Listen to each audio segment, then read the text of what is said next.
You guys ready to rock? And we are going to be engaging a debate on the question, is determinism biblical? Israel takes the affirmative and Drew takes the negative for tonight's debate.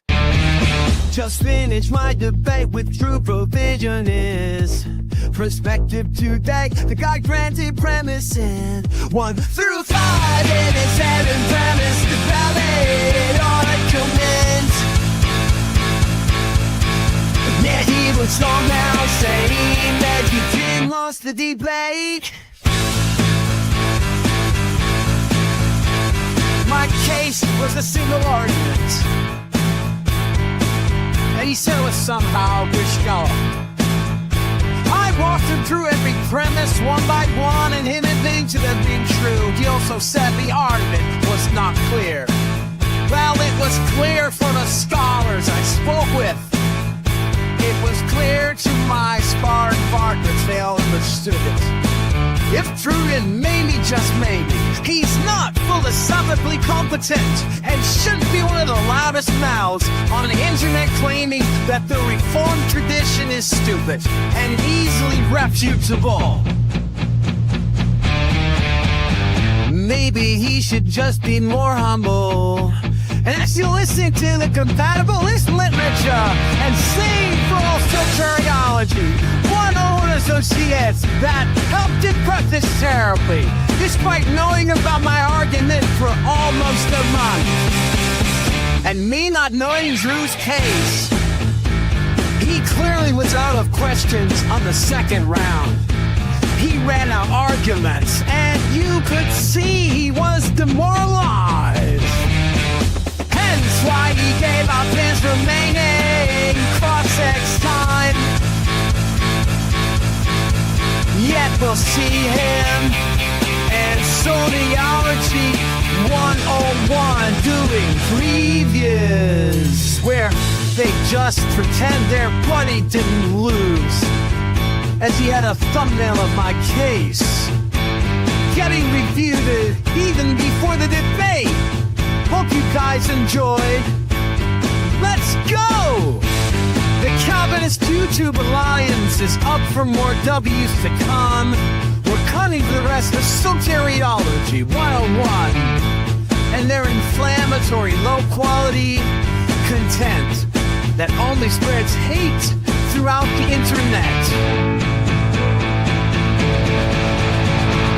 He owes me and many others an apology for being one of the most morally disgusting individuals on the internet for many years. He's a bully, a mocker, and a dishonest individual.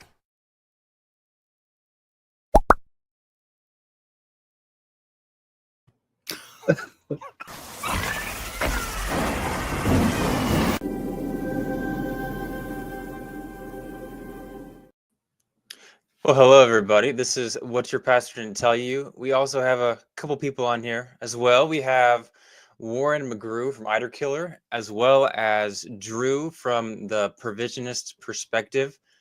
How are you guys doing today? Doing good. Glad to be here. Excellent. Excellent. I love that song. It's fantastic. Heard a few times.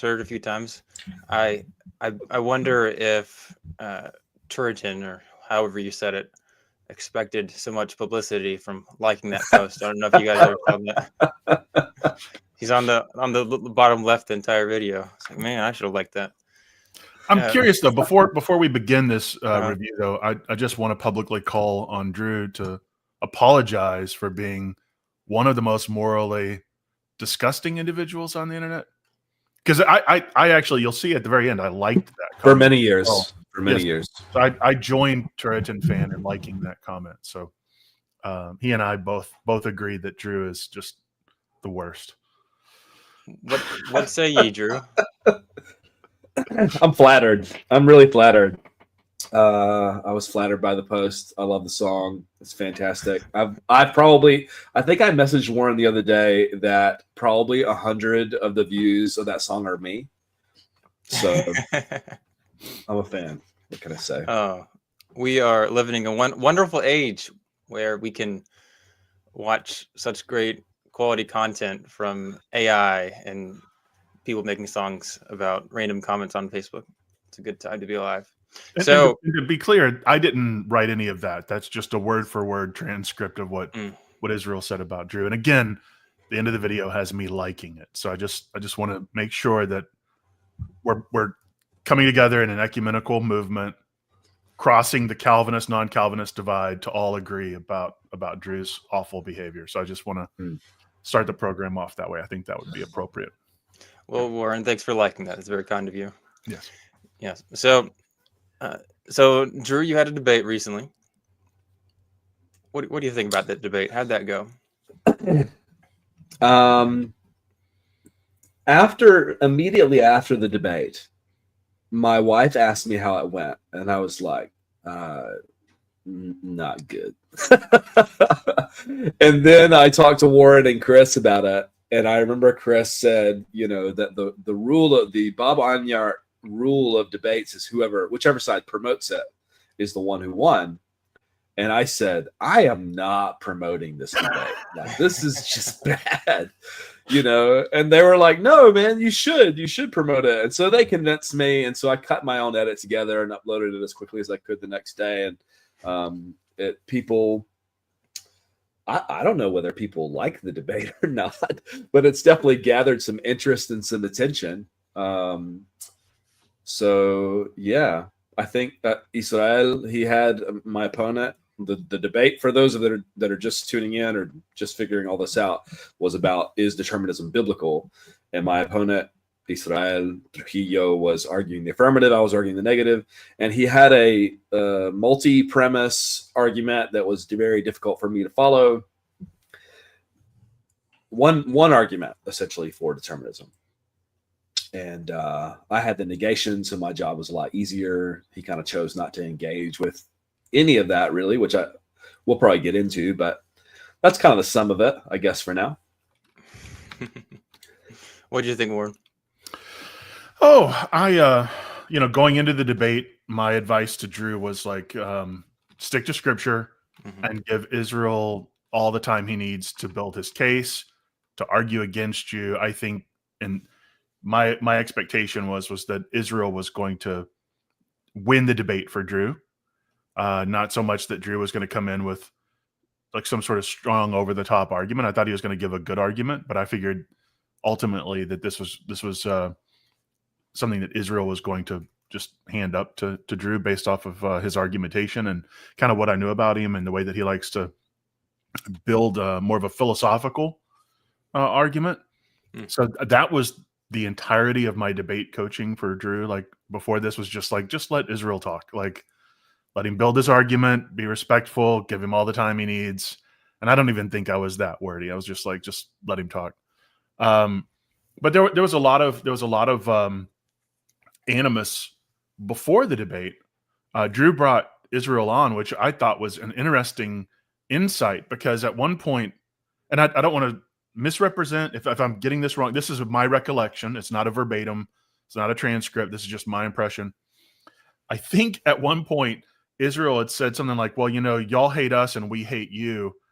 And Drew was like, I don't hate you. I just disagree with you. And Israel's like, no, we hate each other. And it was like, oh, this is going to make for an interesting debate. And then I think throughout the debate, that same sort of spirit of Drew being like, I disagree with you, trying to do so civilly. I'm passionate in my disagreement. I have reasons for disagreement. But I think Israel took that disagreement as a personal rejection, is the way that it kind of came across. Like, if you disagree with me, then you don't like me as a human being. Therefore, I'm not going to like you back. And that's kind of the tone that it was brought across. But I think the debate proposition was, is determinism biblical, or determinism is biblical? So going into it, you expect there to be a robust biblical defense or an argument against. What about this verse? Well, if exegetically, this is why we know it means. That's kind of what you would expect given the proposition, but that's not really what Israel offered. He He came in with a very flawed argument, and then I think the spirit in which that flawed argument was delivered made it fall even flatter. Because like you can give a bad argument. Everybody in debate at some point offers a bad argument. But if you do so charitably or with a degree of epistemic humility, people are going to be a little merciful to you. They're not going to come in and go, "Oh, you're the worst." But if you come in there and you're saying that about your opponent, and then the argument you're presenting falls flat, I think people responded to that. And obviously, Israel has some friends of his and that were encouraging, but generally I think that the consensus among the viewers was that this was a really bad performance. And we'll get into this as we go along, but the argument and then to drag down some scholars with him, I thought was a bad move, but I don't want to say too much until we get more into this. So Warren, does that mean that you weren't one of those scholars he learned from and ginning up his debate strategy? Now, I did not endorse his argument, but the way that he appealed to Hebrews 2:17 through 18 or 14 through 18, where Christ was made like us in every respect in all ways, was reminiscent of a type of argument that I levy against total depravity. But the way in which he used it, I think contradicted his own position and then was illogical and self-refuting. So I was like, oh, that's interesting. He's appealing to the incarnation. That's often something that I do, but I think the way that he went about it made the argument extremely flawed. But no, I did not endorse the argument. Didn't give him any tips ahead of time. Yeah, I don't see you being chatty with Israel, but I going into this, Israel and I had our own social media interactions, but it was interesting in y'all's debate. He was calling me out. He was calling, I think, Leighton out. Oh. I think he called out Tim Stratton, if I'm not mistaken.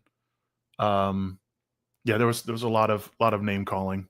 Some of it was just our names, and some of it was insults. But it's a lot of name calling.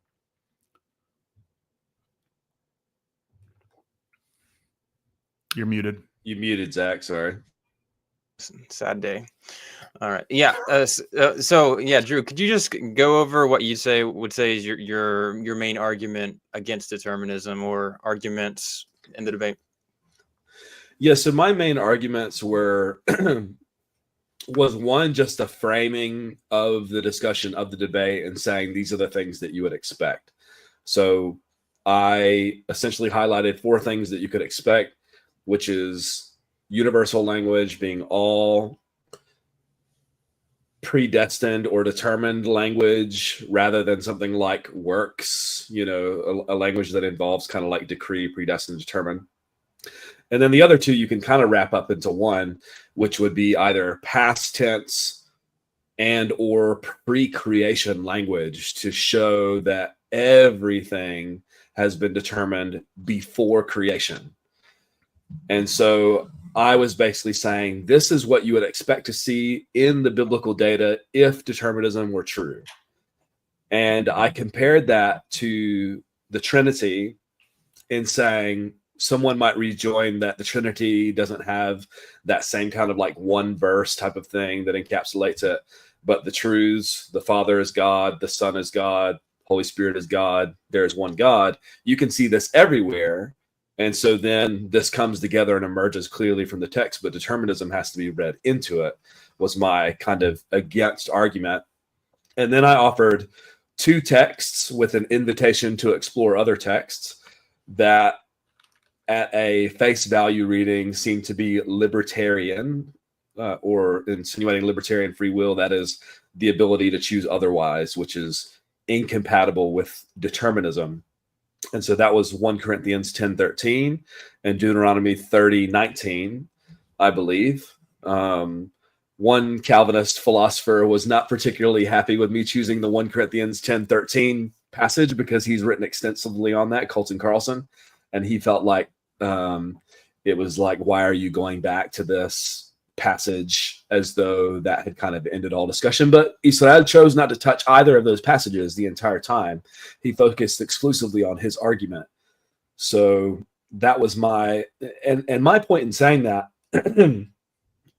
was to say determinism is an absolute statement. It means everything, and you have to demonstrate this. All I need is one counterexample. Here are two. We can talk about more. If either of these two counterexamples stands up as plausible, that is reasonable, and probable, more likely to be true than false, then they stand, and determinism is false. And so that was just a simple, trying to keep it punchy. I tried to keep mine at the original 15 minutes that we were given. Israel requested more time, took a little bit longer, and I wanted it to be just kind of concise and to the point, and leave the burden, most of the burden of proof on him, and then just kind of engage with the biblical texts. And I didn't, as has been mentioned in the comments here, James Mindtrap has said, he was expecting a walk through some of the proof texts, and that's just kind of not what happened, and that threw me a little bit for a loop. But yeah. Yeah. Okay. And what would you say is okay? Let's back up. How did Israel respond to that? And while you do that, I'm going to leave. So while you talk, go ahead and add me back. But go ahead and answer that. How did he respond to what? I'm sorry. How do you respond to your argument? You're muted. Sorry. Yeah. How did Israel respond to my argument? I mean, that's the thing, is that he didn't. Yeah. He didn't choose to respond to the argument. And moreover, I'm a novice in the debate arena. And so I wasn't paying very close attention to this, but in the 11th hour, I realized that Israel had decided to remove rebuttals from the debate itself. And I didn't notice this until it was too late. And so that really limited what we were able to talk about, what I was able to engage with without asking questions. I couldn't say, this doesn't follow this because of this. In a rebuttal type situation, I was only allowed to ask questions. And it was interesting because his argument was quite difficult to follow. And it was based around the two natures of Jesus Christ having two natures, and that being determined and so on. Therefore, everything's determined. And I just derailed myself with that. Where was I going? How did he respond to your argument? So he gave that argument, and then I gave my opening, and then he just went straight into Q&A that was about his argument. So he never really dealt with anything that I gave in the opener at all. He didn't provide. I asked him at one stage, can you please provide the clearest passage that meets these four criteria, or at least one or two of them, or whatever, the best passage you can think of. And so he offered a passage in, I think it's the first chapter of Hebrews, that says that God sustains all things, which, it's a bit specious to say that God sustains all things means that God has predetermined everything before creation. So, and that all things are determined. Yeah, one of the things that I was kind of shocked was to learn that he had removed rebuttals, but also in which the way he tried to stack the deck, apparently, by insisting that these various debate rules be followed rather than the moderator's standard, practice of and format. And so, I think Israel said that he had debated before, but ultimately, I just as an outsider, I don't have insight into his thinking, obviously, but I think that he was trying to create an environment in which it was easier for him to win with the kind of argument that he was bringing. Because if you affirm, premise 1 through 7, well, then, obviously, according to his standard of how to score a debate, then he won. But because he was removing rebuttals, and because he didn't even afford himself an opportunity to respond to all of your premises, and his argument, as we'll get into, I'm sure, is logically invalid, it ended up just giving you the win I mean, it seemed that he had really kind of removed the wind from his own sails in many different areas for this debate. Yeah, it was really odd. I know that Israel does have previous experience of like more formal settings, so maybe that explains it. It's interesting. It's like the difference between your typical YouTube public setting and then I don't know what like a school setting or something like that. That makes it fun. Yeah, I don't know why he removed rebuttals. I mean, if it were me and I'm going up against Drew and I'm trying to prove determinism is biblical, I want to be able to refute the claims that Drew is making. So that would be kind of a weird move I mean, to make. my most charitable take in that was that he had this really robust argument that he was putting forward. We were given 15 minutes each for opener and 5-minute rebuttals initially, if I recall correctly. And then he requested 5 minutes to be added on to his opener because he felt like this is a lot of information. I need more time.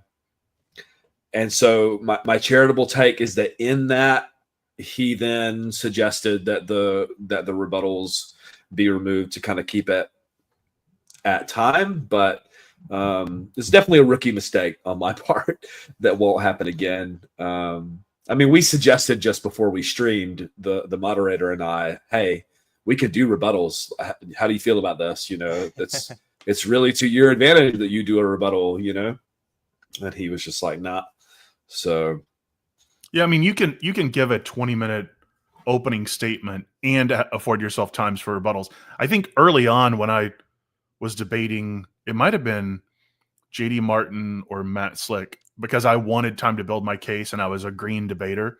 I had asked for 20 minutes and we did that, and we had rebuttals as well.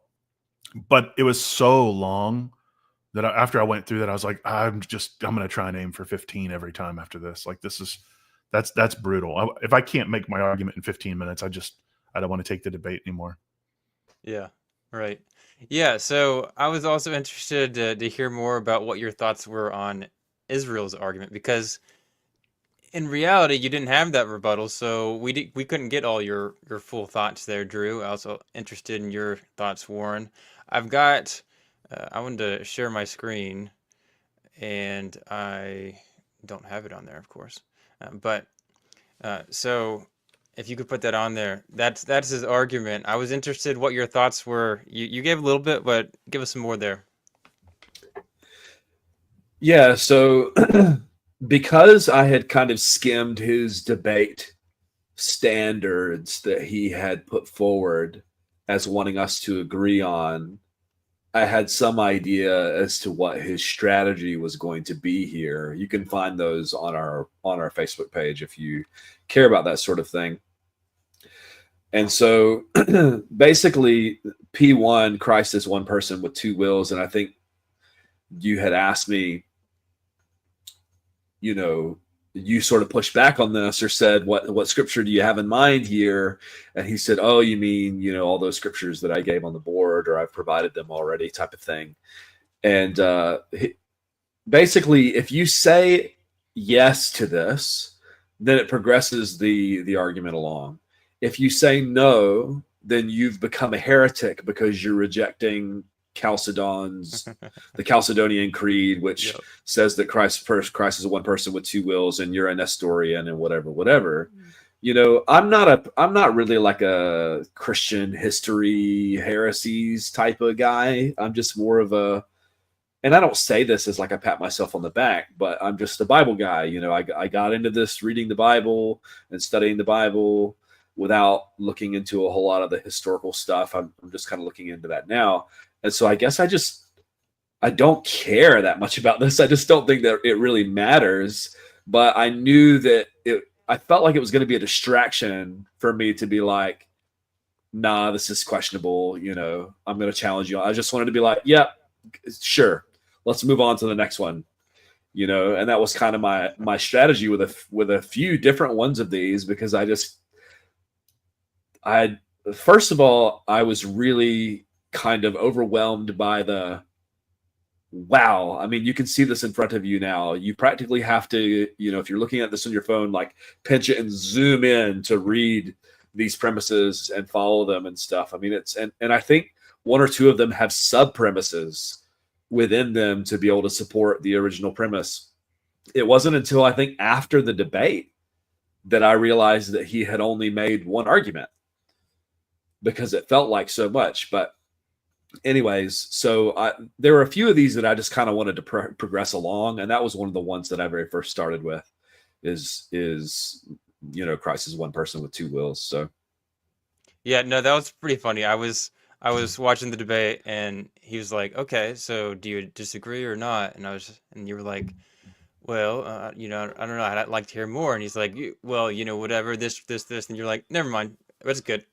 It's like okay.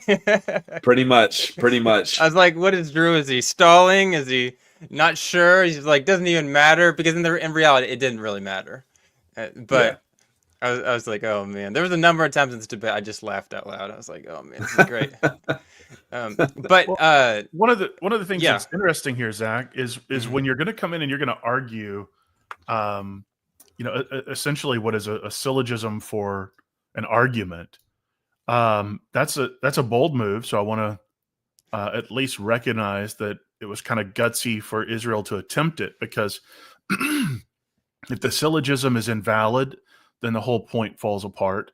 There's about 6 different rules for determining a valid syllogism, and then you're having to demonstrate each of the presuppositions that you're bringing into this, and it's a very difficult thing to do, as we all witnessed.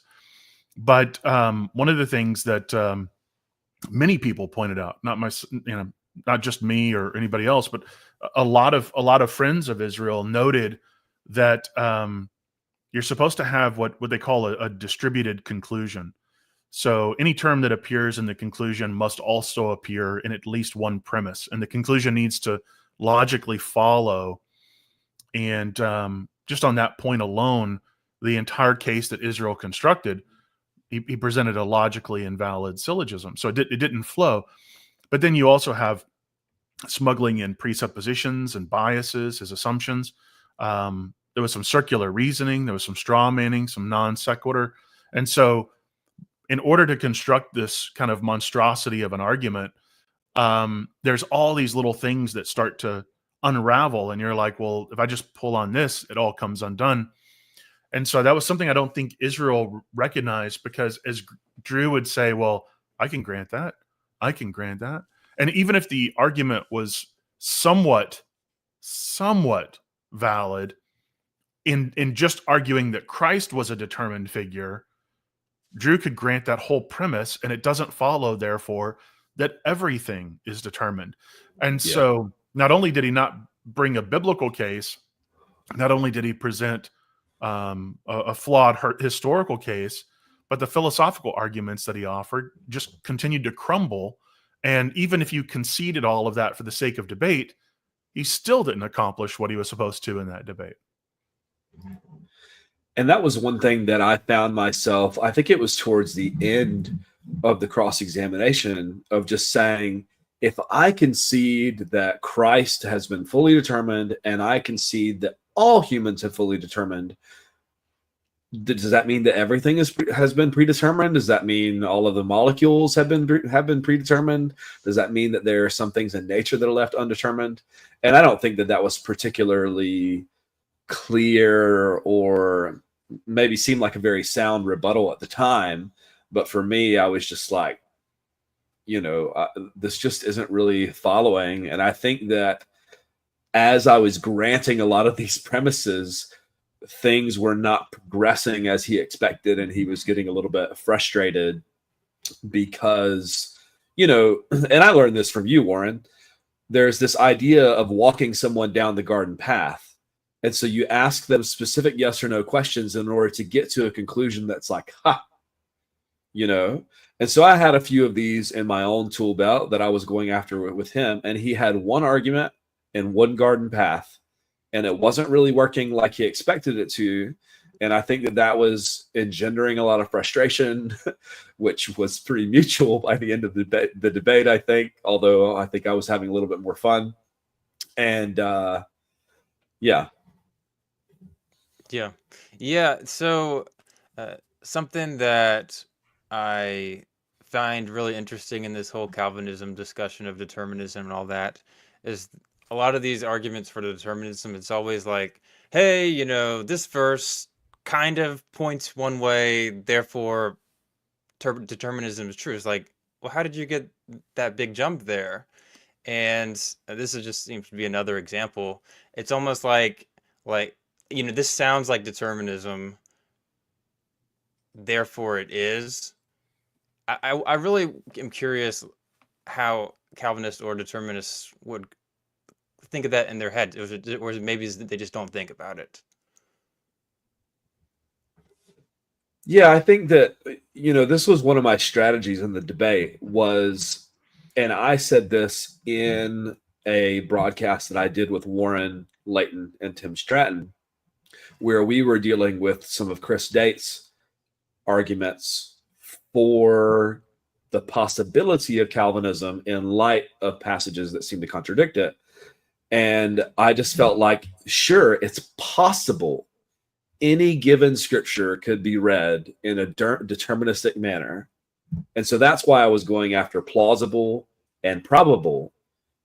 And even if you concede, for instance, and he didn't even go there with this, this is one of the Calvinists' most popular arguments, is that the cross was very clearly foreordained, predestined, however you want to encapsulate that. And so this was a sinful event. They were still responsible. Therefore, compatibilism, determinism is true. And I think that I did head some of this off in my opener to just say, just because one thing is predestined doesn't mean that all things are predestined. And so, yeah, I don't know how they make that jump. I think it's, kind of a principled jump in terms of, hey, if the most wicked and evil event, they often say, that has ever happened was foreordained by God and people were responsible, then he can do all of it. And sure, it's possible, but I don't think that that follows, and you're going to have to make a biblical case for that. And those that were in the philosophical no on all of this were kind of saying behind the scenes, don't do this debate. You cannot show that the Bible teaches determinism. And that was the original debate topic, was, does the Bible teach determinism? And it's just not clear. Can it be read that way? Is the Bible compatible with determinism? That would be kind of like a little bit of a different question. And I think that's kind of what he was coming at as well, was is the Bible compatible with determinism, which is why he moved away from the does the Bible teach determinism debate premise. So yeah, the whole question, I was just going to say real quick that the whole question of is determinism biblical is just a very vague question in general. What does it mean to be biblical? Does it agree? Does it taught? Is it just compatible? Well, and that's why my original suggestion for the debate that was agreed upon was, does the Bible teach determinism? That was agreed upon. And then the moderator came back with the title of the debate and the sections that we were going to have. And I said, one thing you wrote is determinism biblical. What we've agreed upon is, does the Bible teach determinism? Do you mind tweaking that? And he said, I wasn't happy with that. And Brother Donnie, he said that he didn't feel like there was much difference. And so in order to avoid the drama, I just said, fine, let's just move forward. Oh, that's funny coming from Donnie. Yeah, that's brutal. I've had debate topics changed right before the debate starts, and you're like, this isn't what we agreed to. It's not how I prepped. It might seem subtle to you, but it's monumental to me and the way that I'm approaching it. But to answer your question, Zach, I think if you approach the text and you say, I already believe that God determined everything, here's an instance of God determining something. Well, that would be compatible with me believing God determined everything. Oh, here's something, God determined this other thing, and God determined this other. Look, God determined hundreds of things. Therefore, this is proof that God determined everything. And I don't think that they realize that they're engaged in a non sequitur, because I don't think anybody is denying that God determines things. The question is, has God determined everything? And that was one of the things that I liked in Drew's opening, was he would say, yes, even that thing. and he wouldn't name it, but he would leave it up to the imagination of people to conjure the most vile thing they could think of, and then lay that at the feet of God for thinking it up in eternity and actualizing it, bringing it to pass by way of an effectual decree. So I like Drew's approach here in saying, look, this is an absolute claim. I just need to offer, a couple counter examples to show that that's not the case. Nobody's denying God determines things. The question is, has God determined all things? Yeah. So I also wanted to hear your thoughts on Israel's argument. So it doesn't get you to determinism, but maybe it gets you to maybe Jesus being determined in everything. I don't even know if it gets you there, but I was just curious on your thoughts. Maybe you could put it on the screen if you think that'd be helpful. But yeah, what are your thoughts on that? Like, can you share your screen one more time, and I'll put it up there? That's probably going to be helpful. Yeah, that'd probably I think be a it good just start. malfunctioned and got taken down at some point. Yeah. All right. Yeah, I remember quibbling with Israel on this a little bit, and I was, I promise this isn't false humility on my part, but I was humbled in many aspects by this debate because it's true that I'm not philosophically competent, and it's true that I'm not like a particularly philosophically robust type of guy. I'm working on it. I'm working my way through Guillaume Bignon's Blaming Sinners and Blaming God and Excusing Sinners, and I'm having to copy and paste stuff into ChatGPT and be like, explain this to me like I'm 5, I don't get this. But and you can see some of this in here. And if this were refined just a little bit, and I think Israel just probably would have destroyed me. But as it stands, there's just a few different things here that aren't particularly clear. I mean, P2 here, Christ's human will fully represents the human experience in every way. I mean, that's such a huge, I just kind of like, and maybe this is just my personality type, and a lot of this I just really wasn't expecting, and I'll flick that back up there in a second, but I was just like trying to compute, like, have you seen that GIF with the woman with like the math that comes up? That was me. I was like, in every way, what does that mean? And so some of it was just kind of hard to get my head around. So I was just like, sure, we'll grant that one. And this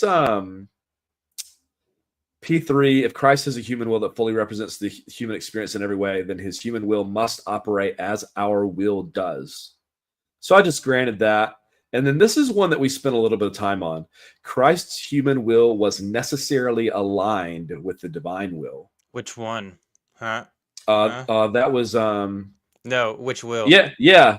Well, Christ's human will was necessarily aligned with the divine will. See, God has two wills. What is it in Calvinism? The prescriptive will or the decretive will, and then some say there's prescriptive will and secret will, or the revealed will and the secret will or decretive will. A lot of wills.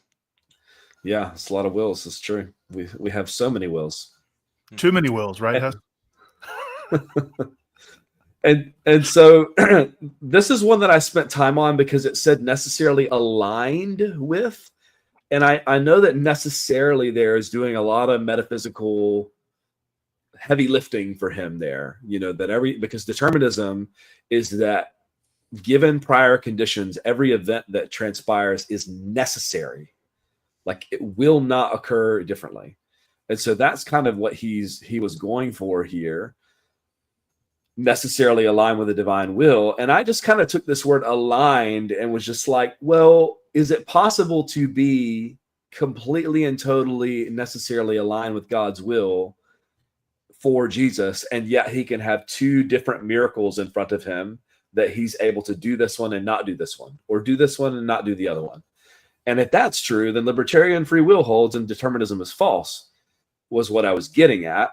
I don't know if that came through as clear, but I think what you're trying to highlight is something called sourcehood, because that rebuttal would be in keeping with sourcehood libertarianism, and his argument still crumbles. So yeah, I mean, okay, so his will is aligned, but he can choose between many things that are aligned. He's still free to act within that. That doesn't dictate that he could only do that one thing. And I think this shows just how constricted and small of a view of divine freedom that Israel had, not just with regard to humanity, but that he was really constricting divine freedom in order to bring about this argument. Well, and one point that I really regret not bringing this out in the cross-examination that I think is really damaging to his case. And I've been reading recently Reclaiming the Atonement, which is from an Eastern Orthodox guy named, I think it's Patrick Reardon or something. And I've just been enjoying the breadth of Christ-centered atonement-ness that's in there, that's not merely and only centered on Christ's death. But anyways, it talks a lot about the incarnation. And the problem with his view here, it seems to me, is that God could have determined any human to live perfectly, sinlessly, and then to die, and then to just raise that person again.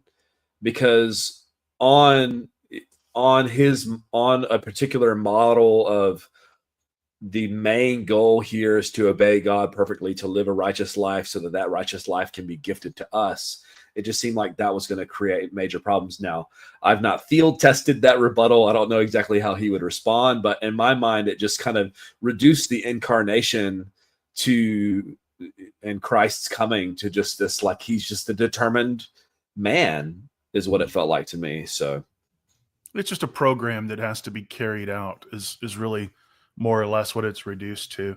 But you tend to get that with these westernized views of the work of Christ that's not holistic and all encompassing. It's just kind of like singular in its focus.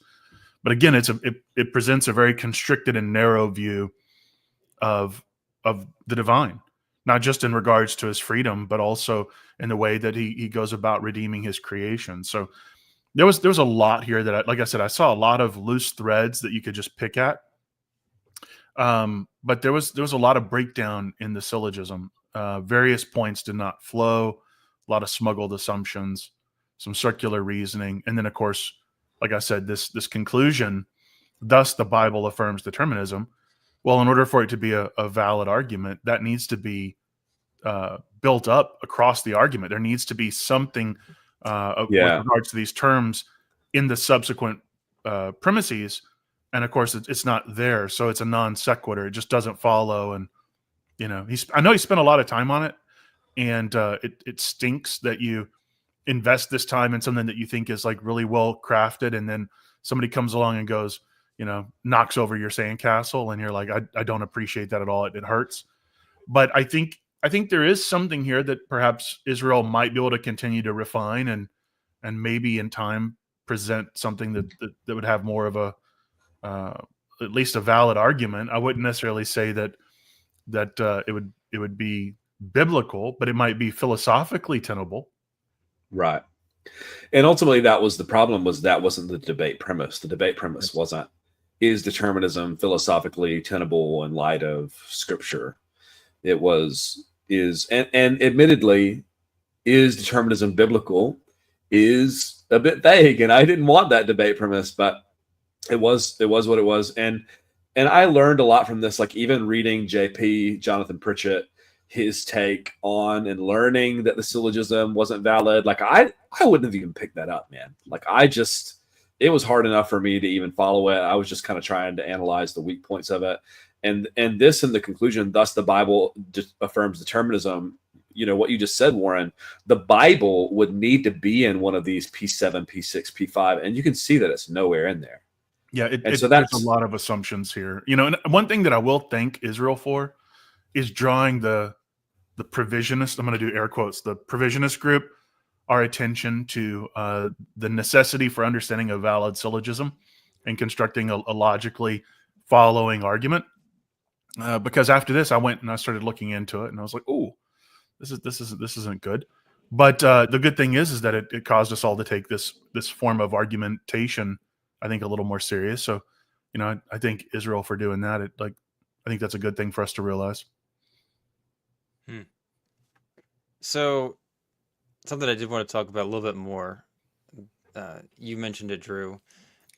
It seemed like Israel would do this thing where he's like, "Hey, do you agree with this premise?" and you're like, I don't, maybe, I don't know, and then he'd be like, so you're a heretic then, or so this heretic, and because you don't agree with this creed and this one and this one and this one. I'm just like, where is this even coming from, and why does it matter? Warren, I don't think you commented. What do you think about the whole uh, heretics and calling people, and what were your thoughts when you heard all that? I think that the term heresy or heretic has largely been so weaponized that it's become diluted and is generally worthless.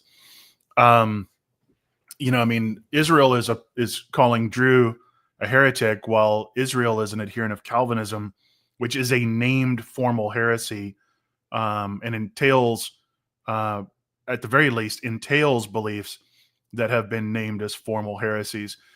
So, when you start playing in the mud, you tend to get yourself dirty, and I think that's what happened with Israel here. But I think generally the term is pretty much worthless. But even then, it's like, well, premise one operates on the Council of Chalcedon, and it's not just that this is what Chalcedon said. This is my interpretation of Chalcedon. So if you disagree with my interpretation of Chalcedon, you're a heretic. And it's like, well, whoa, that doesn't follow either. You need to take some time and build this out. But instead, what we saw with Israel was, you're going to affirm this, right? Or you're a heretic. And the more frustrating thing that I saw was twofold. He would not. There was a lot, actually. I don't want to count them. He would say, Drew, I have a question for you, X, Y, and Z. And Drew would process the thought in less than 3 seconds. Israel would interrupt and go, answer the question. And Drew's like, let me think about this convoluted hypothesis that you've put this hypothetical in front of me. And Israel's like, answer the question. You're not answering the question. It's like, there needs to be some degree of charitable interaction in a debate. And if your opponent is consistently stalling, then I think it's fair to call that out. But if you've admittedly constructed a very complicated, multi-premise argument with sub-premises that need to be substantiated, then I think it's incumbent upon you, who's asking a question about your convoluted system, to be charitable and perhaps give someone the benefit of the doubt and let them contemplate what you're saying, because this is the first time that it's been interacted with. But I thought that was frustrating. And then I don't know if you noted this, I think it was before the debate even started, or right when it was starting, Israel was like, I just want to make sure that we're all going to follow the rules that I set forward in how to score this debate. And it's like, guys, we're going to go play baseball, but just so everybody knows, if I hit it and I get on the base, I win the game. And if I get struck out, I win the game. And if it rains, I win the game. And if I sit on the bench, I win the game. So I want to make sure we're all in agreement. We're going to play by my rules. And then for him to criticize Donnie for his moderation, there was just a lot of. It was really like Israel wanted to debate. He wanted to answer for Drew, was upset that he wasn't getting the answers, and then he wanted to moderate, and he wanted to score the debate. And again, it kind of reminded me of his view of divine determinism. If you're not controlling every little thing, then it's too much for you, and it'll spiral out of your control. And I think that might be one of the things that appeals to Israel, is this idea of micromanaging, and I think that can be very appealing. It can be very comforting that somebody's controlling all these little pieces. And so I think we got some insight into that in the way that he was interacting with the debate. Yeah, there's a number of different things that you said there, which is a really good example of just what not to do, one in the public setting, or just, in life in general. It's okay to not have control over things. The whole debate situation and points and stuff like that, most people are probably not going to respond well to that. If you're like, and before the debate's like, this is how we win a debate, everybody, watch out, everybody, before it even starts. I could see maybe, that sounds like a James White thing to do in the opening statements, like, this is how you win if you defeat this argument or something like that. But he was just talking about just basic debate rules, which is an interesting approach. Well, I have a good friend that watches our podcast, and he watched the debate. His name's Zeke. You'll probably be tuning into this at some stage, Zeke. And his charitable take was, because again, I'm a novice in this debate arena, and he kind of highlighted, I think Israel was just trying to score points. So he talks really, really, really fast and puts all these points in, and now you got to knock them all down, or my points go through, and I get points and I win. So that debate strategy was all about scoring the debate. And for our online kind of amateur debate hour, that's not. Yeah. People are looking for, are you using the Bible? Who's the one that's smiling? Who's the one that's scowling? Do you have a good posture? Do you have a good attitude? And that might not be fair. It's not fair in terms of the truth. But the fact of the matter is that all these things really factor in when it comes to a debate. And I've learned some of that the hard way. But yeah, so Phil says here, you must affirm X or you're a heretic, fallacy of poisoning the well. And I knew that this is what Israel was trying to do, was to get me to affirm a heresy. And he opened out the gate with that premise one regarding, two wills and so on. And I asked the question, where are you seeing this biblically? And then that seemed to short circuit a little bit. And so I just kind of decided to concede it rather than argue about that and move on. That seemed to be his main strategy, was and I was going to say that connects back to the debate rules. If you affirm a heresy, let's agree that if you affirm a heresy, you lose. But that doesn't mean determinism is biblical. I could be a complete and total heretic. That doesn't mean determinism is biblical. But again, by insisting on that rule, Israel is a Calvinist that was condemned formally at the Synod of Jerusalem as a formal heresy. So, and if I were smarter, I would have pointed that out. Yeah, Israel entered the debate and lost before it started because of the rules he set forward. In order to control this, they ended up blowing up in his face. That was an actual rule that he set? Yes. Well, it was he sent this debate thing that he wanted agreed upon, and Donnie and I were just kind of like, I basically left it to Donnie. I was like, I'm not going to say anything, and he was like, let's just move forward. We've got the debate premise, and you even saw this in the actual debate, and Donnie responded that way. Donnie made it seem like we had agreed to the laundry list of debate criteria or whatever that he had set forth, and that never happened. I just kind of left him on red when that stuff came through. I remember hearing about that, and I think my advice to you is just to say whatever Donnie normally does is good enough for me. Let's just do that. So that might have been my second debate prep advice, was just follow Donnie's normal rules. Right. And I don't know why Israel was so dogmatic on undermining the way that Donnie normally runs his show. Well, and other than it just was. I sent them to you. I sent them to Warren because I knew he would know, and I was like, "What is this? What is this?" And then Warren, pull this up right now. I really want to see it. Yeah, I'll bring it up here. Because it's just go with whatever Donnie normally does. That's fair. It's Donnie's program. He's the moderator. Let's leave it up to Donnie and the audience to decide. We don't need to pre-debate everything.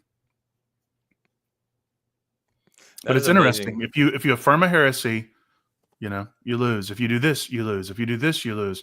And then he comes in affirming a heresy again. I mean, I'm not a formal synod. I'm just saying that there's been a formal synod that condemned it. And then to negate any sort of rebuttals and insist on scoring, and that if you affirm these premises, then it's like, well, your argument's invalid. It's just, there's so much that just went wrong in this debate. It's really impressive. Oh, you posted it. Oh, shoot, I missed this. Darn. So it says, Yep. So this is what he said. I said, below Israel's state debate standards, he wanted brother Donnie and I agree to. Let me know if you disagree to any of this. Number one, both debaters defend a proposition. One defends the affirmation of the debate statement and the other the proposition of the negation. Both have an equal burden of proof to prove their proposition. Proving is an epistemic question, so proving is based on epistemic grounds, not which necessarily imply Cartesian certainty nor the impossibility of the opponent's view, but rather a successful case of winning may be simply be a humble success, wink, wink, of either deductive arguments, inductive arguments, abductive, transcendental hypothesis A, more virtuous than hypothesis B. So needless to say, when I'm reading this, I'm like, okay. If one's answer is heretical or has to appeal to heresy to save their case, or one can't refute how one's position implies heresy, then one loses. And again, he came in affirming a formal heresy, formally condemned. Yeah. Like, that's crazy that a Calvinist would insist on this as a debate standard, because it's like, I want just to come in and admit that I'm losing. We may both lose, but I'm going to lose. But he's going to say it loud so everybody knows. Yeah. So here's number two. If one grants all premises of the opponent's argument and deems it sound and the argument entails the debate proposition in some epistemic sense, then one loses. You could see him kind of try to argue for this in the debate when I affirmed, I think it was like, I conceded 4 of his 7 premises, and he was kind of trying to say, like, see, he's this, all the rest of it follows. Number 4, we already looked at number 3 about the heresy thing. If one is cornered and are left with the option of appealing to mystery, then the one who appeals to mystery loses the debate. Number 5, same for ad hoc rescue devices and unfalsifiable claims. One loses point or the debate itself, depending on how central to the proposition the clash itself is. Now listen to that. Because his conclusion does not follow, again, he lost the debate himself according to his own debate rules. Right. If one refuses to answer the question 3 times after being asked by the moderator and the opponent, such person loses points or could possibly lose the debate if the issue in question is central enough to the debate proposition. So it's like, if I ask you a question 3 times and you don't answer, then I win. Is my understanding of that. Number 7, abandoning one's own worldview or debate-related beliefs in the middle of the debate may deem a debate loss. I know what his strategy is here, which I won't comment on, but I know what he was going for there. May deem a debate loss if such a belief is central enough to the debate proposition. As for moderation, I suggest a heavier, more intrusive moderation. 1, moderator is to bring opponents back from red herrings. Number 2, moderator responds to call-outs and moderates accordingly. I don't know what a call-out is. Number 3, moderator allows and encourages grilling if an opponent is cornered. Number 4, moderator can break successive interruptions and even time each side's response if necessary, except for necessary interruptions, which would be call-outs for red herrings, gish gallops, not understanding the question. So he called me out a few times on this, not understanding the question. Storytelling, speeches, time wasters can be interrupted and called out. Moderation continued. Questions can indeed be asked as clarifying questions while being. This came up too. So I was asking him questions, and then he asked me a question, and I said it's my turn to ask questions, and he said I'm asking a clarifying question. So while being on the hot seat of cross-ex and not just the examiner, as some misconceptions out there say. So he was basically trying to say, like, here, I can ask a clarifying question even if it's not my Q&A time, rather than the person doing the cross-ex only being able to ask the questions. And I don't have a problem if somebody needs clarification, but there were times in the debate where you would ask a clarifying question and he wouldn't allow you an answer. He wouldn't even entertain that. So I don't know. It wasn't an ideal debate. I think we're all gathering. It wasn't. It was a lot of entertainment, but it wasn't ideal. Yep. So I wanted to play that clip. I just thought it was just so hilarious. Can you? All right. This is the very beginning of the debate, right after both of you did your introductions. Before we start, I just have one question. So, I thought we were gonna mention the debate standards. Do you agree to the debate standards, Drew?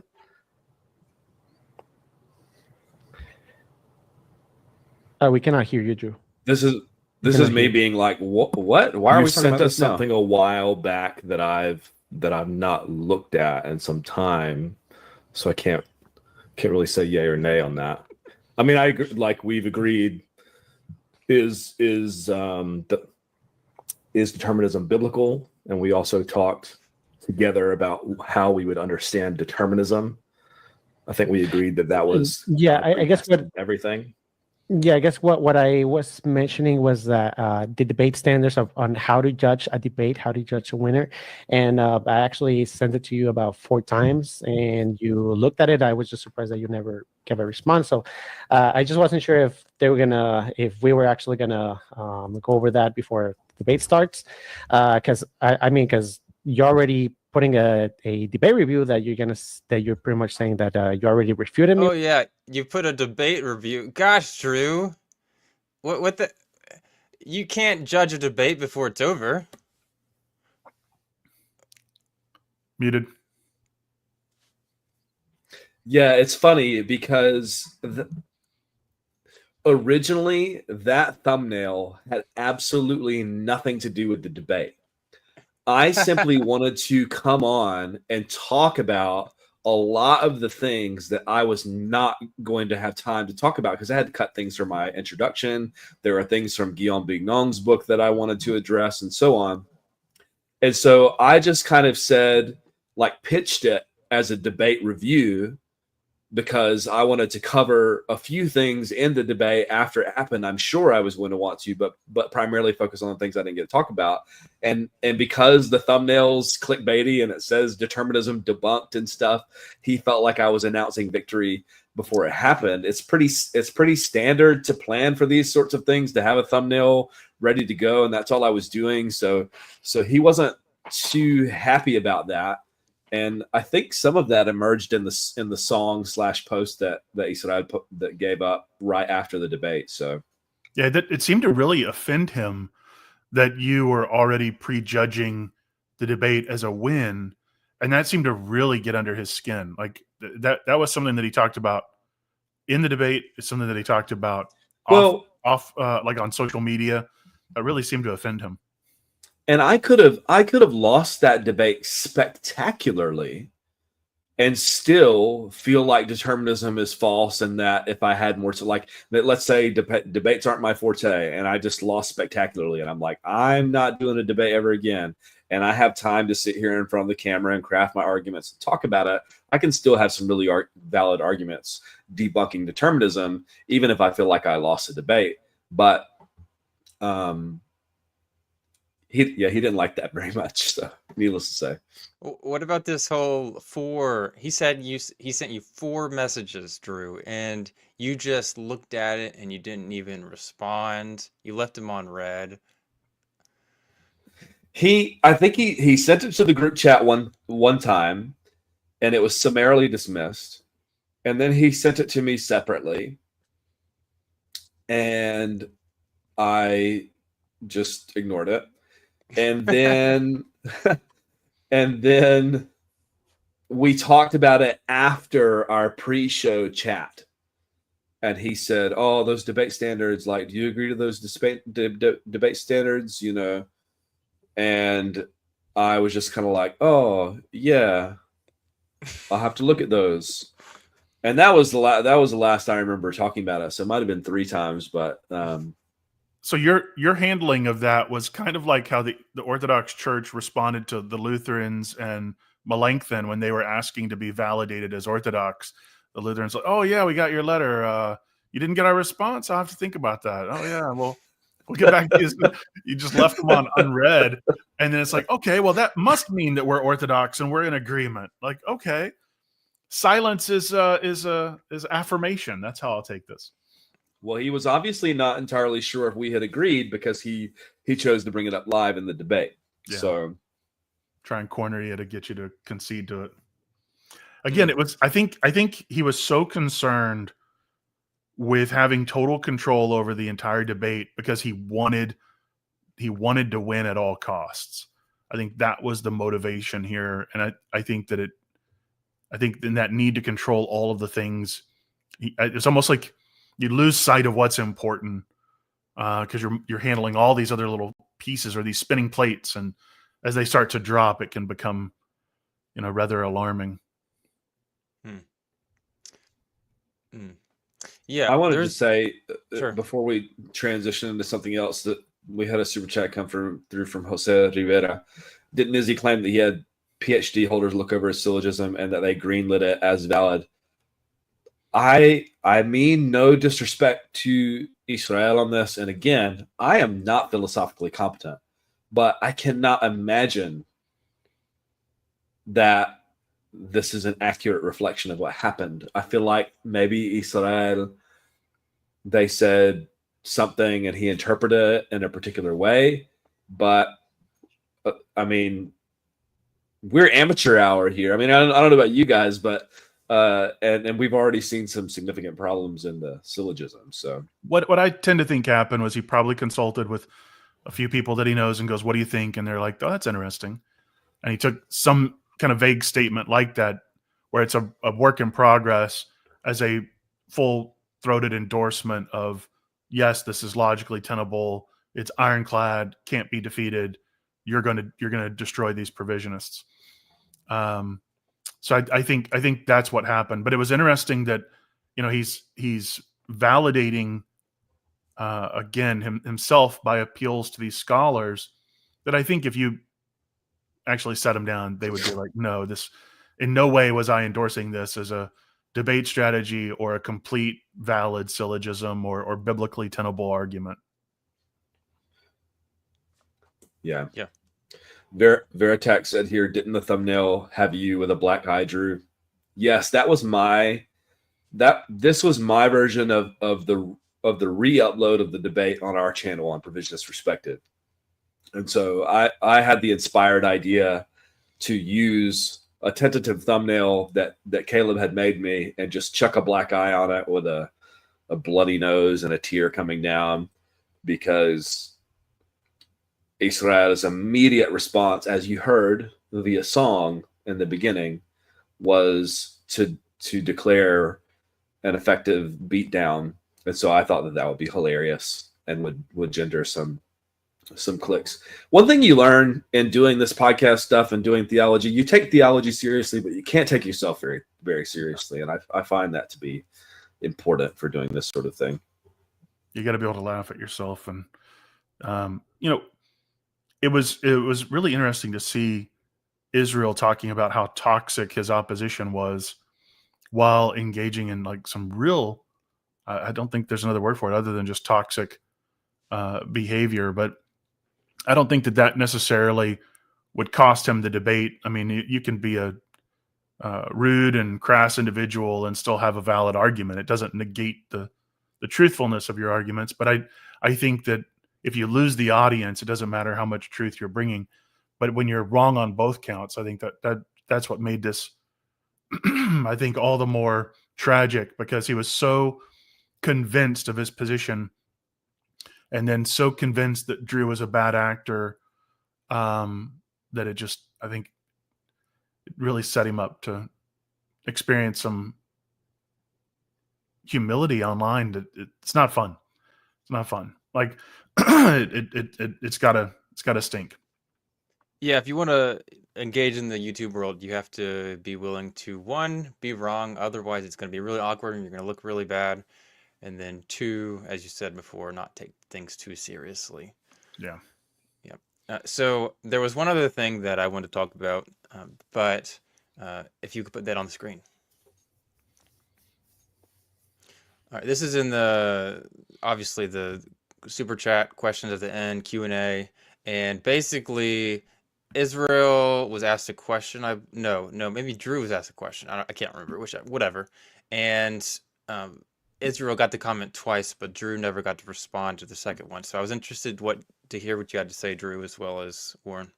Being causal, maybe we're just not determined to be angry when we do that, and we're called not to do that. So actually convincing and influencing makes more sense in determinism because it is causal. So punishing a child for misbehaving with a good attitude, not with not with anger, would actually be something that is more expected to work on determinism, because in the other way, influences are causal. So you hit him, and it really does nothing to cause a libertarian free will choice, because it just pops out, and it could be that he now believes he's good. Could be that now he will keep doing the same thing. You don't know, as it violates the principle of sufficient reason. But yeah, so states of mind like anger don't necessarily follow from like always necessarily follow from determinism. It depends on the previous beliefs and influences. I appreciate it. Drew, floor is yours. Go ahead. Yeah, under determinism, if you're a parent, I was hoping we'd listen to your response, or did you have thoughts already? if you punish the child for misbehaving, aren't you just taking out your anger about what God determined on an innocent child? Yeah, I mean, if your child misbehaves on determinism, then God determined it. If you're taking out your anger on that child, then God determined your anger as well.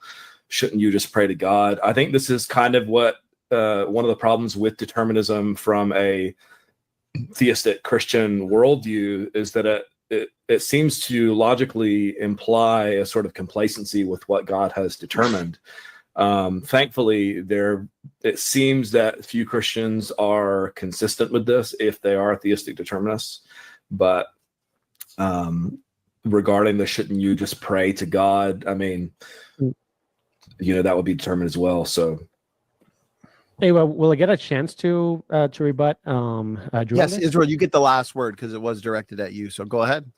Okay, yeah. So he committed the is odd fallacy for when it comes to fatalism, and soteriology 101 folks always commit this fallacy when they argue for fatalism. Just because it is the case that something is determined doesn't follow that it ought to be the case that it happened. And I'll give one example. So for example, like if you write a novel, if you are dreaming a story, you may be determining everything that happens in the novel or in the dream that you're having, yet it doesn't follow that you believe your characters ought to do X, Y, and Z, as you will be the grounding of what you think it's good or bad as they play in your moral realm. So you could, and we do this with stories all the time. So not because C.S. Lewis has made a novel that just so happens to have some evil in it, doesn't follow that C.S. Lewis thinks that you should do evil, not because it was determined there in the story. So he's committing an is ought fallacy or Hume's guillotine. So yeah, he's Drew's being fallacious here.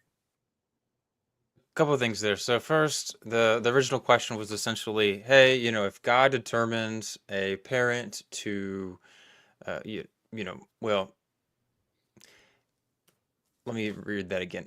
If you are a parent under determinism, if you punish the child for misbehaving, aren't you just taking out your anger about what God determined on an innocent child? So if God determines a child to misbehave, then isn't that God essentially wanting that child to misbehave? That was the goal all along. So it doesn't make sense to punish that child for doing what the child was determined by God. And it seems like, hey, there's an idea that, but then Israel was saying, like, if we think about a story and someone is determined in a story, doesn't mean that what that person did in the story was right or wrong. What do you guys think about that? Yeah. Go ahead, Warren. Oh, thank you. Yeah, I'm catching my breath. If under determinism, in which we're operating under this definition that all things are determined by God, then it follows that as a parent, you're punishing a child for misbehaving.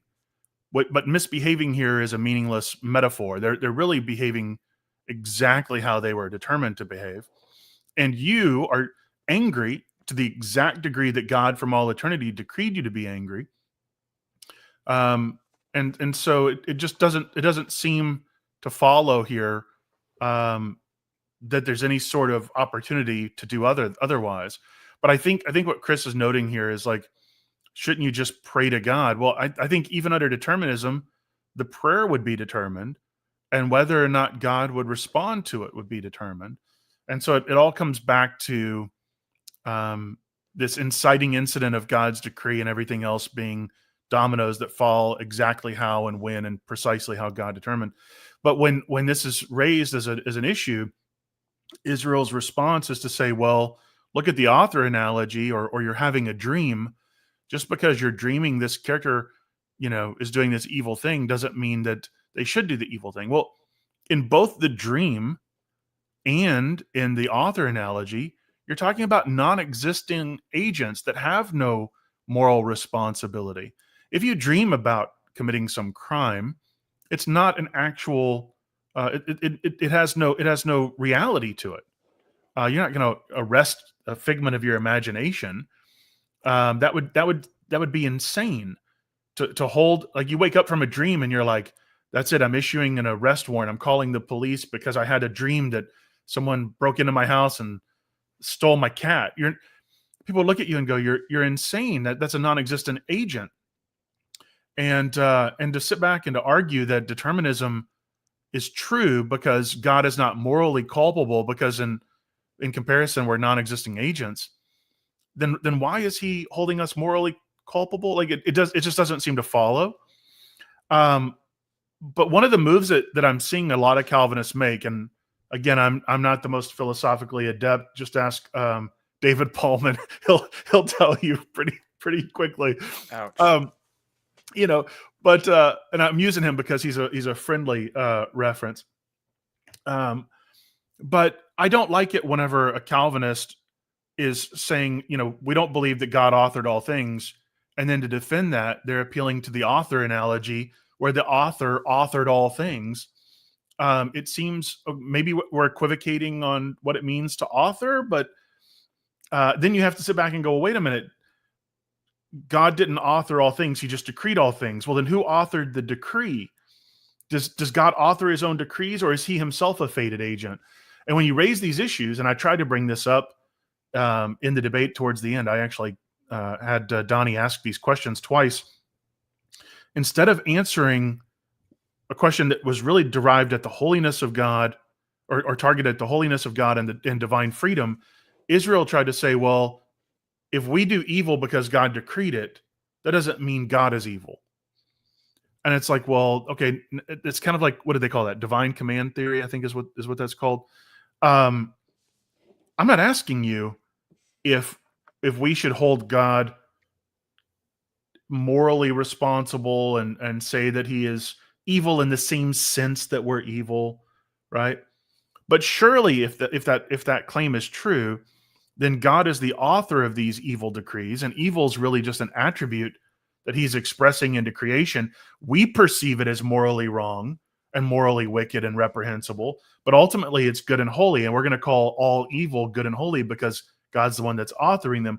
And then you get into that whole issue of Lewis, C.S. Lewis, who said, if his black is our white and our white is his black, then what are we talking about? We really have just destroyed any sort of delineation of what it means to be holy versus unholy, and we really end up in a form of devil worship.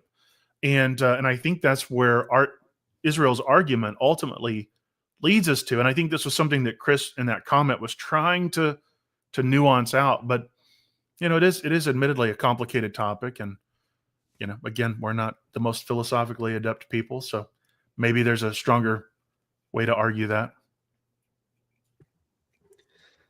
In hindsight's always 20/20, and this was a good question that he asked here.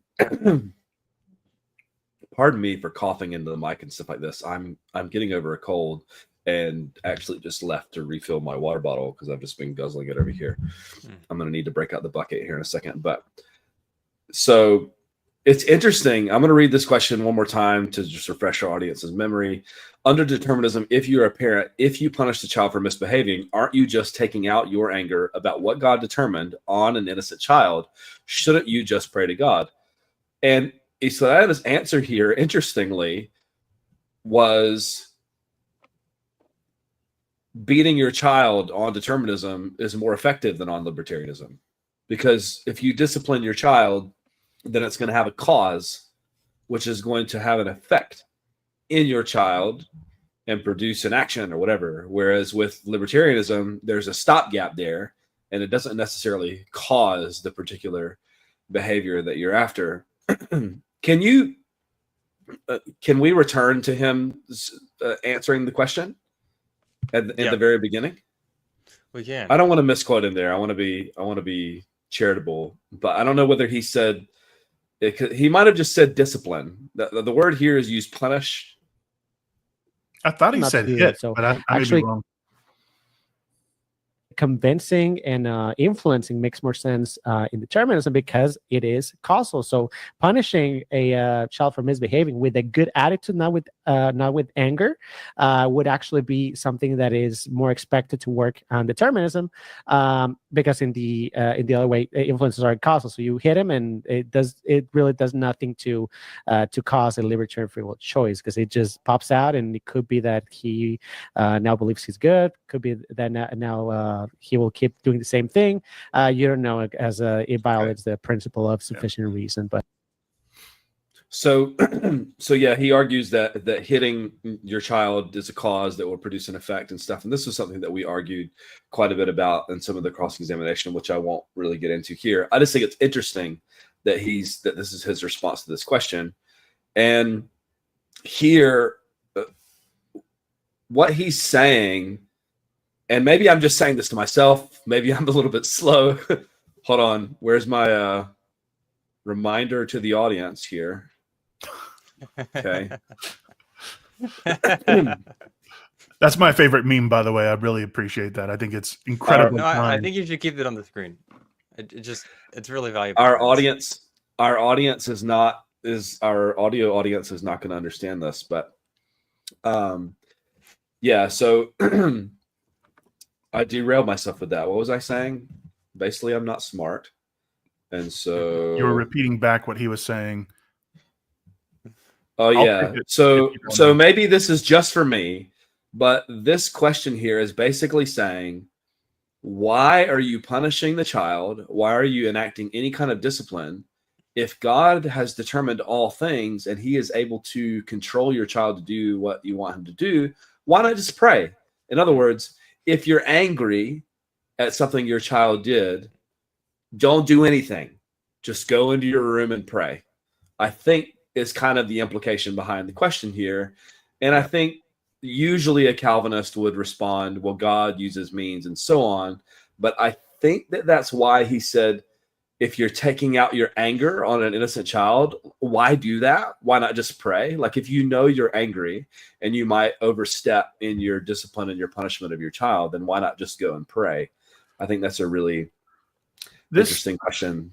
This brings up an issue that I am deeply concerned with. So this idea of hitting your child to affect a cause under this sort of view of determinism, in conjunction with like a worm view of man, like a total depravity, less than rats, children are vipers and diapers. I've seen this lead. I'm not accusing Israel. His child hasn't been born yet. But I've seen this sort of thinking lead to extreme mistreatment of children, because they're vipers and diapers. They have a sin nature, and so in this sort of input-output sort of programming, I'm going to hit them, and affect this cause. And so I've seen it lead to child abuse. Now, I'm not calling every Calvinist a child abuser. Please don't take that. Calvinists love to claim that. That's Jordan, don't clip this. Don't clip this again, Jordan. Yeah, Jordan, don't do that. But it does lead to this in documented, previous instances. It has happened.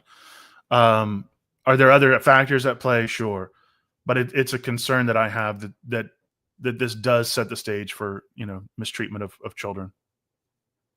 Yeah, I do want to say that my channel does not advocate spanking children.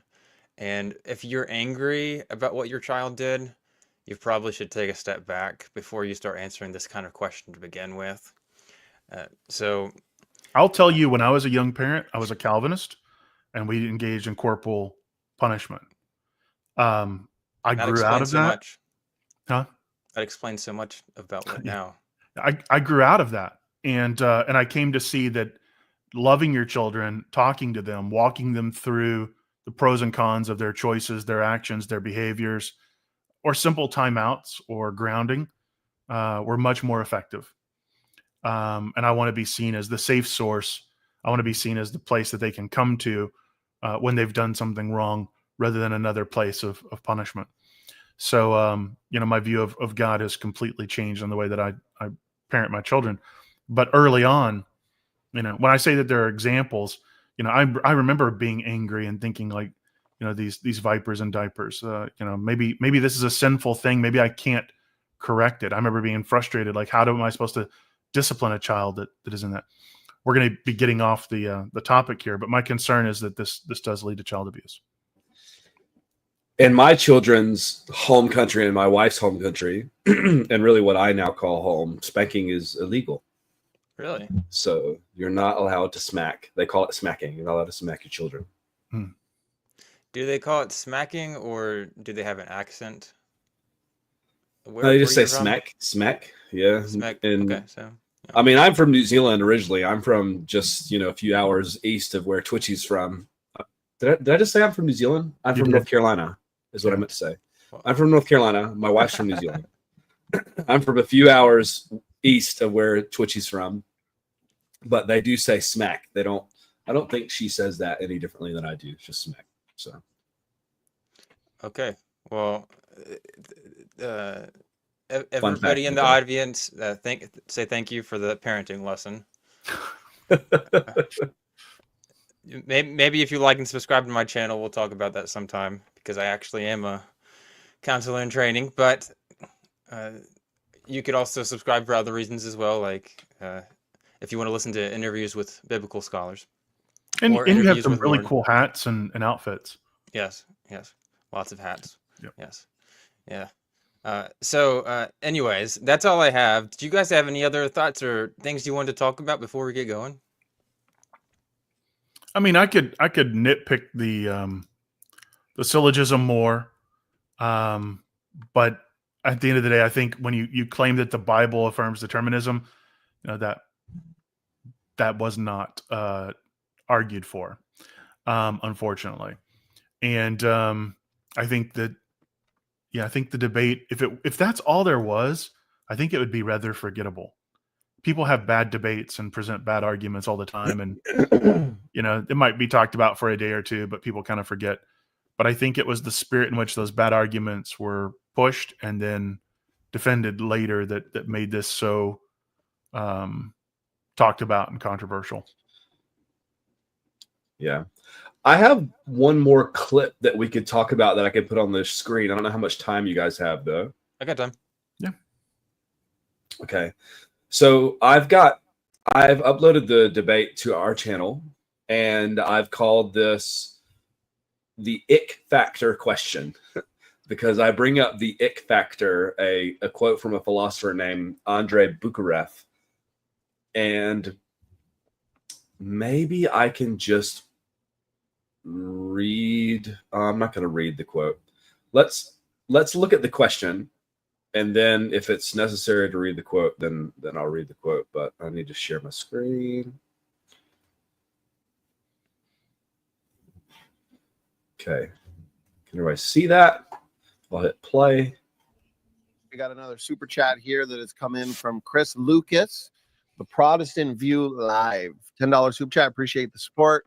Again, we've had a lot of excellent engagement, questions, feedback, challenges in our live chat tonight. So appreciate the conversation that you both have generated, gentlemen. So here we go. Chris Lucas, previous one was for Israel. I'm assuming this one is too.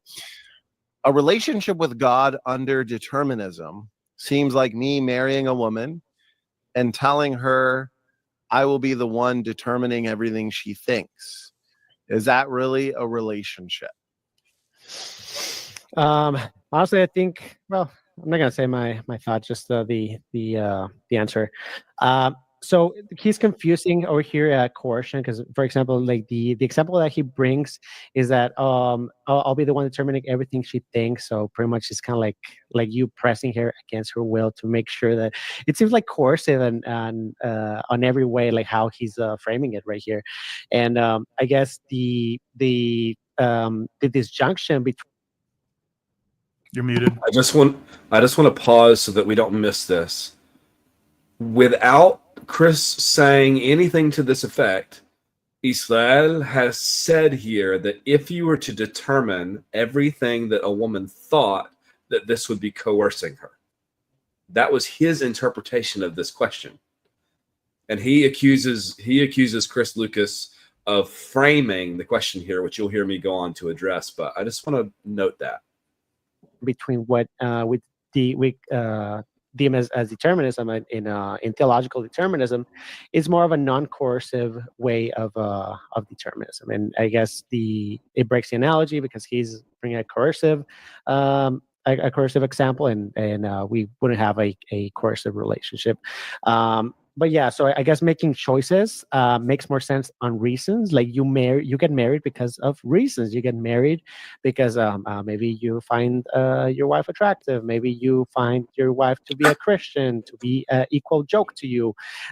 You marry because of reasons. So I guess my question for him is, it doesn't seem to be like if libertarian free will is true, at least what Drew brought today, the principle of alternative possibilities, you didn't actually choose her, like to marry her or to have a relationship with her because of any of those reasons. So it's not because she's pretty. It's not because she's a great wife or because she's equal joke. So it just so happens that you just so happen to choose that person. But again, so here we have to use my assumptions for language in order to get his argument going.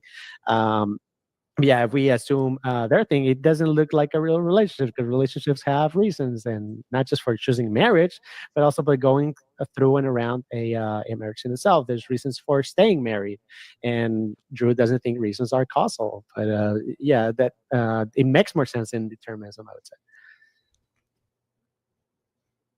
You're muted. I'm coughing into the mic when I'm not muted, and I'm talking into the mic when I'm muted. I'm sorry, guys. Please forgive me. So before I go on to my response, Israel says a lot here. It's difficult to follow. One of the things that he says is that you get married for reasons, and that I don't believe that reasons are causal. This was a big point in the debate that we were kind of going back and forth on at one point. A reason doesn't have to cause you to make the choice in order to be a reason for why you libertarianly chose something. You're going to need to make an argument as to why it's completely nonsensical on libertarianism to have a reason to do something. You know, he says that it feels arbitrary and stuff like that. I don't know that any would-be wife or current wife would be particularly impressed by you saying, your beauty just caused me to marry you. That was the reason, you know, or anything really. You know, she wants to know that you freely chose to marry her. And I want to read the ick factor quote before I go into what I'm about to say here. This is from Andrei Bukharev, a compatibilist philosopher, as far as I understand it. He's not a Christian theist. I think he's kind of like agnostic atheist. And even Israel on our program has admitted that the compatibilist philosophers, by and large, are not believers or atheists and stuff. So that's not new. And I'm not saying that that's in any point against him. It's just a matter of fact. But here he says, that's too big. I don't like that. We're going to do it one step at a time. Yeah. Now you get to somebody who's a dyed-in-the-wool Calvinist, let's say, and they're a theological compatibilist. I don't think compatibilism helps them one bit. Compatibilism is a theory of free agency. For those that are kind of new to this, by the way, compatibilism is the idea that determinism, which is what we're talking about, does the Bible teach determinism, is that compatible with human freedom or human responsibility? And they would say, yes, it is compatible. So that's compatibilism. If you've got divine manipulation, appealing to compatibilism to help out is kind of icky. First, there's the quote ick factor. Is that, and then some of this is, Tim Stratton sent me this quote. He's abbreviating it for clarity. I listened to you can listen to his interview on this on the Free Will Show, where this quote, it's at the very end. I listened to the whole thing waiting for this quote to come up, and it was like the very last thing that he said, but it was a really salient point, I thought. There's the ick factor. Is that view of a deity a being worth worshiping? I don't think so. But then secondly, I just don't see it working. Compatibilism is supposed to be as formulated in the 20th century, early 21st century, a thesis about impersonal causation, not the activity of another agent. That's where I don't see compatibilism helping out the theological determinist. And so the argument here is that if God has determined everything and there's a divine agent behind this, there's an ick factor that's at play here. And Israel has inadvertently alluded to this ick factor by saying, if you determined everything that she believed, that would be like coercing her. And we're like, yeah, we didn't say that, you did. You know, so here I'm going to expound a little bit upon that in my response.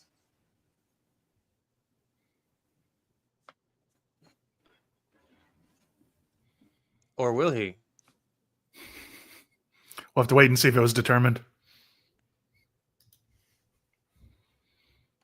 Drew, it's the button on the left at the bottom.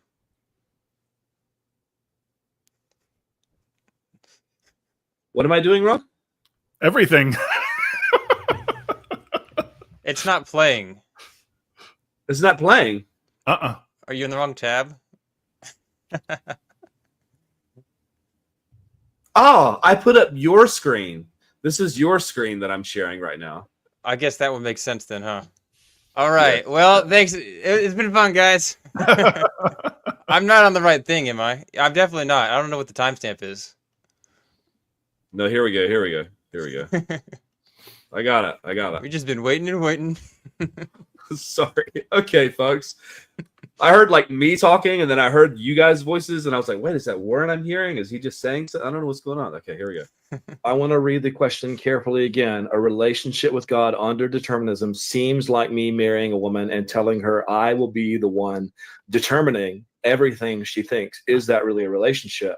And Israel has said that Chris, who phrased this question very well, has implied some kind of coercion or something like that. He didn't use coercion language. He just used determined language. And this is what Andrei Bukharev talks about with the ick factor, is when you try to apply this to common relationships and stuff, you start to see the like, oh, that does sound kind of not right, because he's determining everything she thinks. And that doesn't seem like a relationship, especially if you consider with a woman like this, going back to kind of soteriology of conversion, would rebuff such a man, rebuff, and then he determines her choice so that she accepts him and loves him and so on. None of us would call that a free entering into relationship. We would call that something else that I won't say on the air here. And so I think that it's framed very well. He's using determined language, and the only reason why he said that is because we read things like this and we just intuitively go to this ick factor when it comes to a mind being the divine mind that's behind all of these different evils that we see in the world.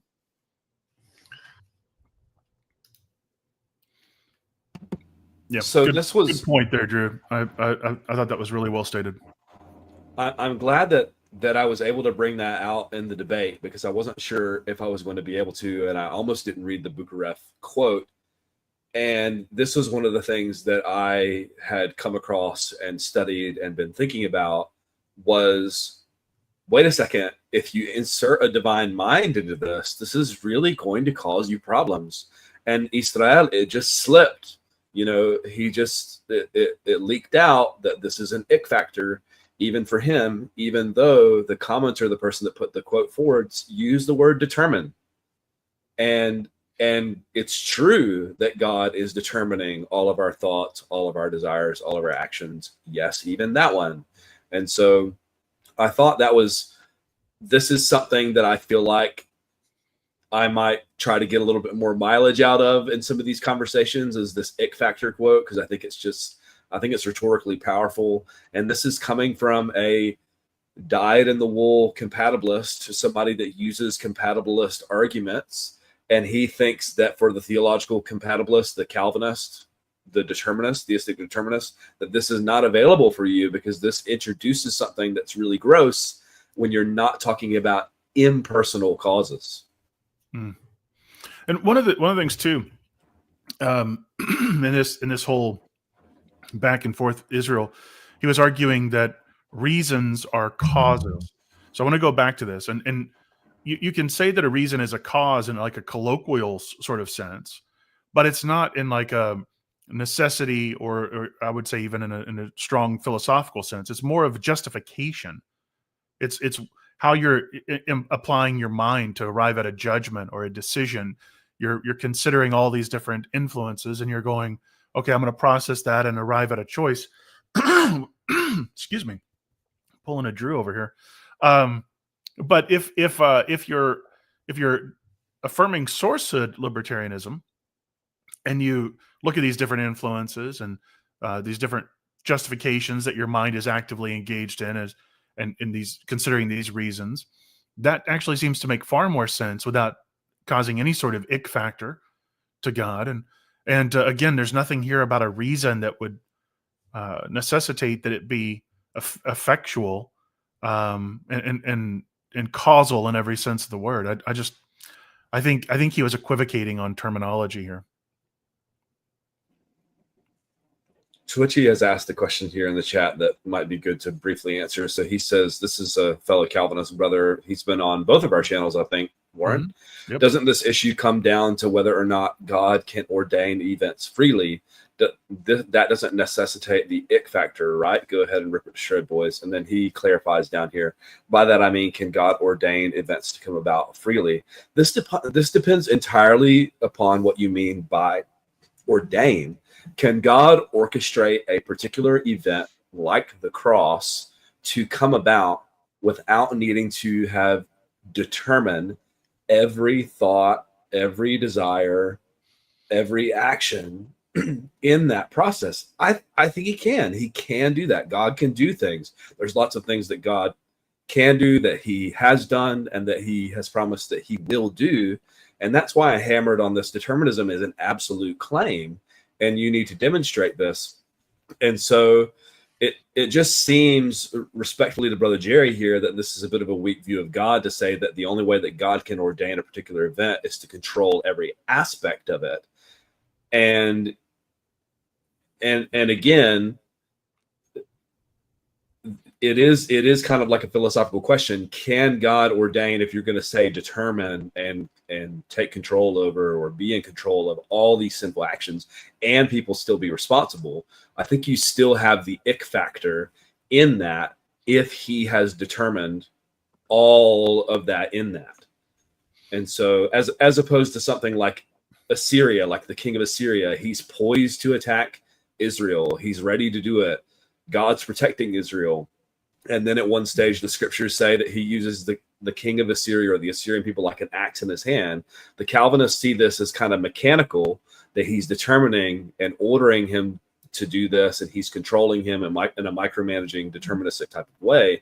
I just see that as like God taking off his hand of protection and being like, go for it, because they disobeyed me, and now you're going to do this. And you see in the biblical narrative that God then is frustrated or upset that Assyria goes really far beyond and is extremely cruel to the Israelites, which then you've got this dilemma. You got this, so God wielded it, and then he's like, hey, axe, you didn't do what I wanted you to do. It's just, it begins to get complicated really quickly. So I hope that kind of answers that question for you. I don't know if you other brothers have any thoughts about that too. Take it away, Zach. I didn't have much to add, but underlying this whole conversation, me as a non-philosophical mind, every time he said, you do it because of reasons, I always think, like, how you say, like, why didn't you take out the trash? And you're like, reasons. And it's like, that's not an answer, but like, this is different conversation, and I have a difficult time getting out of that. But no, I don't have a lot to add there, Drew.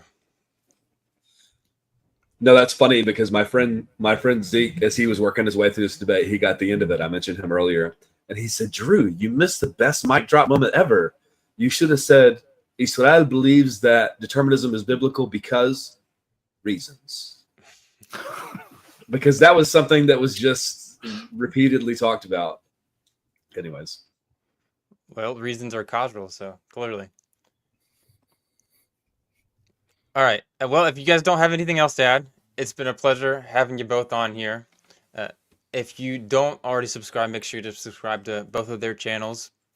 All Awesome. three. Any of my viewers, go subscribe to Provisionist. Go subscribe to What Your Pastor Didn't Tell You. Like, yeah, we got 3 different channels streaming here. You guys should be following all of us. Yeah. Mm-hmm. Yeah. And a really fun one that people in this will enjoy. I am interviewing Craig Keener on Thursday at, I believe, 7 p.m. Eastern time.